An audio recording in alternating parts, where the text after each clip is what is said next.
પુરુષનો માં સાથેનો સંબંધ છે ને એ ભાવ સાથે જોડાયેલો છે, એટલે જ તે કોઈ દિવસ એનું શરીર નથી જોતો, માત્ર ને માત્ર એમાં ભાવ જોવે છે। તે કોઈ દિવસ એમ નથી વિચારતો કે મારી માં જાડી છે, કાળી છે, ઊંચી છે, નીચી છે, પતલી છે કે એમાં કોઈ તકલીફ છે, એ જોતો જ નથી। એ માત્ર ને માત્ર ભાવ જોવે છે, એટલે જ એ આખી જિંદગી એને બેઇંતહા પ્રેમ કરી શકે છે અને મન મૂકીને માં કરી શકે છે। પરંતુ એવું એ પત્નીમાં નથી જોઈ શકતો। પત્નીમાં એ માત્ર ને માત્ર શરીર જોવે છે।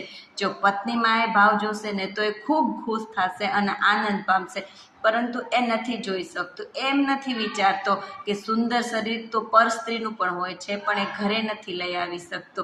એ ભાવ માત્ર ને માત્ર મામાં જ જોવે છે, પત્નીમાં એ ભાવ નથી જોઈ શકતો। જો પત્નીમાં ભાવ જોવે ને તો એ આનંદ પામશે અને આખી જિંદગી એની ખૂબ ખુશીથી પસાર થશે, પરંતુ એવું નથી કરી શકતો એ।